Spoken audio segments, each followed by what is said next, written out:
एक छोटे से गांव में एक परिवार रहता था जिसमें बड़ा भाई रामलाल और उसकी पत्नी सुशीला रहते थे। सुशीला ने अभी अभी एक बच्चे को जन्म दिया था जिसे घर के सभी लोग प्यार से राहुल बुलाते थे। लाल के छोटे भाई का नाम दीपक, पत्नी का नाम कोमल था। उनके एक बेटा था जिसका नाम सूरज था। सभी लोग आपस में बड़े प्रेम से रहते थे, लेकिन जब से राहुल का जन्म हुआ तो सुशीला का स्वभाव बदल गया था। वो राहुल को बिल्कुल भी पसंद नहीं करती थी। एक दिन की बात है, रामलाल कोमल और बाकी के घर वालों को बुलाकर समझा रहा था। कोमल, मैं कुछ दिनों के लिए गांव से बाहर जा रहा हूँ। तुम अपना और राहुल का ध्यान रखना। मैं थोड़े ही दिनों में आ जाऊंगा। और दीपक, मैं तुम पर पूरे घर की जिम्मेदारी छोड़कर जा रहा हूँ। मुझे उम्मीद है कि तुम उसे अच्छे से निभाओगे। जी भैया, आप निश्चिंत होकर जाइए। मैं सबका अच्छे से ख्याल रखूंगा। दीपक, जरा तुम अपनी पत्नी को समझा देना कि वो मेरे पीछे से झगड़ा ना करे। जी भैया, आप बेफिक्र होकर जाएं।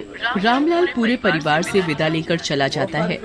मेरी तो इस घर में कोई कदर ही नहीं है। मुझे तो जो कोई आता है वो ही सुनाकर चला जाता है। तुम बाज नहीं आओगी अपनी हरकतों से। मुझे तो बस इस घर में मेरे बच्चे का हक चाहिए और कुछ नहीं। सब कुछ तो तुम्हें और तुम्हारे बच्चे को मिल रहा है, और क्या चाहिए? मैंने कभी तुम्हारे और अपने बच्चे में कोई फर्क नहीं किया, तब भी तुम हमें गलत क्यों समझ रही हो? ये कहकर कोमल रोती हुई अपने कमरे में चली जाती है। मैंने कभी इन दोनों बच्चों में भेदभाव नहीं किया, फिर भी ये मुझे ही दोष दे रही है। इतने में ही राहुल भूख की वजह से रोने लगता है। क्या हुआ बेटा, तुम क्यों रो रहे हो? लगता है तुम्हें भूख लगी है।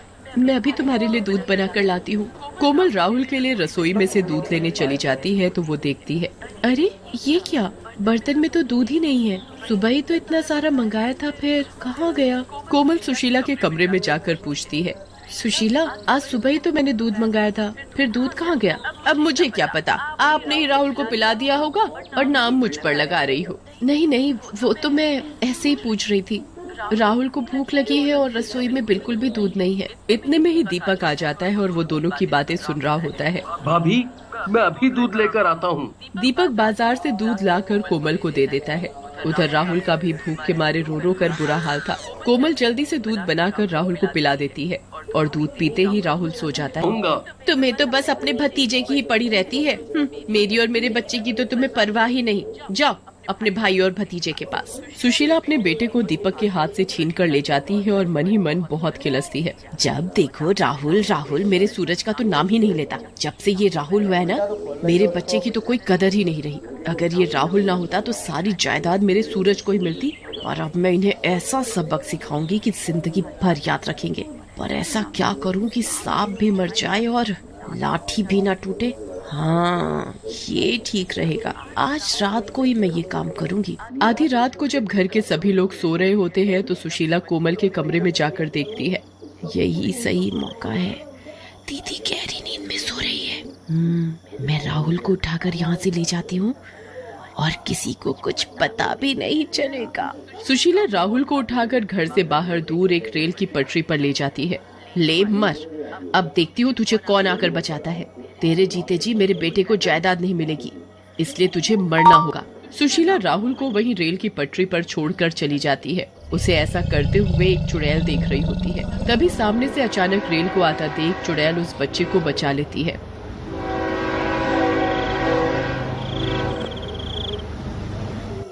अरे, ये कैसी औरत है जो इस बच्चे को यूं रेल की पटरी पर छोड़कर जा रही है? और क्यों? इसका तो पता लगाना पड़ेगा।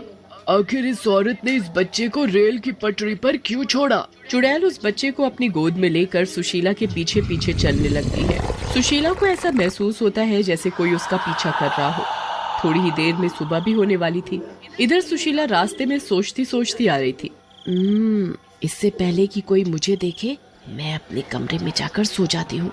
और अगली सुबह जब कोमल सोकर उठती है, अरे मेरा रोहन कहाँ गया? रात को तो मेरे पास सो रहा था, फिर कहाँ चला गया?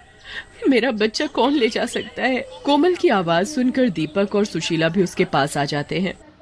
देखो ना भैया, मेरे रोहन को पता नहीं कौन उठा कर ले गया। ऐसा कैसे हो सकता है दीदी? रात को तो रोहन आपके पास ही सो रहा था, फिर भला उसे कौन ले जा सकता है? सुशीला मन ही मन बहुत खुश हो रही थी। अब राहुल तुम्हें कभी नहीं मिलेगा। उसे तो मैं रेल की पटरी पर छोड़ाई, अब वो वहाँ से कभी लौट कर नहीं आएगा।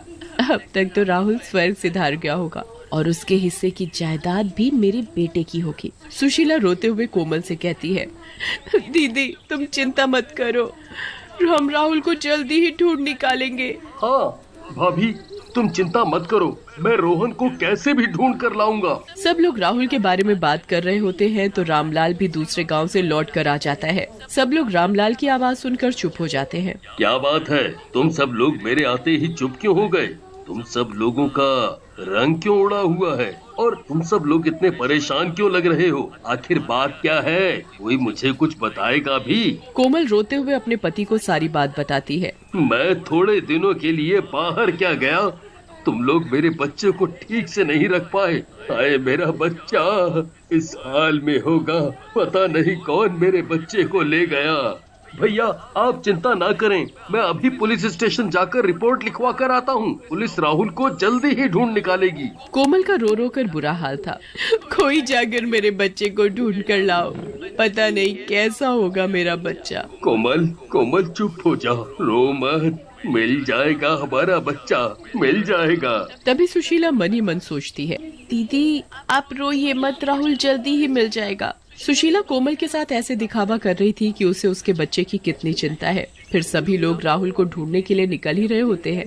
तभी दरवाजे पर एक औरत राहुल को अपनी गोद में लिए खड़ी होती है। क्या ये बच्चा आपका है? बच्चे को देखकर, हाँ ये मेरा बच्चा है, मेरा राहुल है। कोमल उस औरत से अपने बच्चे को लेकर उसे चूमने लगती है।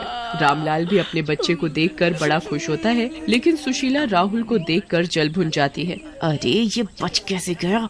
इसे तो मैं रेल की पटरी पर छोड़ाई थी, फिर ये जिंदा कैसे बच गया? ये आपको मिला कहाँ से और आप कौन हो? ये मुझे रेल की पटरी पर पड़ा मिला था। हे भगवान, रेल की पटरी पर इसे रेल की पटरी पर किसने छोड़ा होगा? हाय रे मेरा बच्चा। देखिए, मारने वाले से बचाने वाला बड़ा होता है। आप कहाँ रहती हो और आपको पता कैसे चला कि ये बच्चा हमारा है? जी अभी तो मेरा कहीं भी कोई ठिकाना नहीं है और मैं ढूंढते ढूंढते आपके घर आ गई।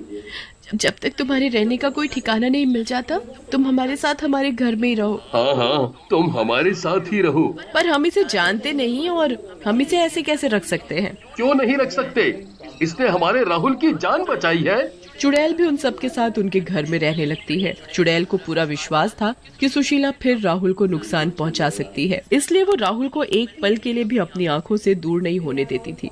वो सुशीला पर पूरी नजर रखती थी। एक दिन की बात है, सुशीला आज पूरे दिन यही सोचती रही कि वो राहुल से कैसे पीछा छुड़ाए। रात भी हो जाती है। सब लोग खाना खाकर अपने कमरे में सोने के लिए चले जाते हैं तो सुशीला चुपके से उसके कमरे में जाती है।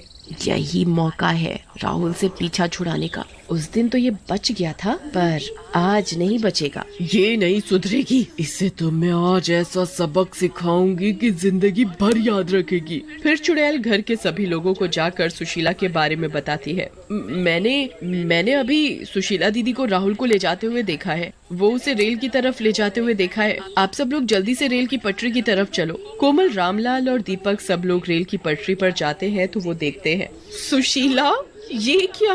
तुम मेरे बच्चे को रेल की पटरी पर छोड़ रही हो? तुम ऐसा कैसे कर सकती हो? तुम भी तो एक माँ हो। कोमल सुशीला से राहुल को छीनने की पूरी कोशिश करती है पर वो उसे नहीं देती। मैं इसे नहीं दूंगी। सुशीला कोमल को धक्का देकर राहुल को रेल की पटरी पर छोड़ देती है। तभी सामने से रेल आ रही होती है तो इतने में चुड़ैल जल्दी से राहुल को बचा लेती है और उसमें सुशीला की दोनों सामने आती है। इसने पहले भी राहुल को रेल की पटरी पर छोड़ा था और आज भी इसने ऐसा ही किया। जो जैसा करता है वो वैसा भरता है। तुमने एक चुड़ैल होकर भी मेरे बच्चे की जान बचाई और एक ये है जो अपनी है पर अपनी होकर भी अपनी नहीं हो सकी। मुझे माफ कर दो, मैंने अपने बच्चे के लालच में ऐसा किया। मुझे माफ कर दो, मुझे मेरे किए की सजा मिल गई। अब मेरे जाने का समय आ गया है, मुझे जाना होगा। तभी आसमान से एक बिजली चमकती है और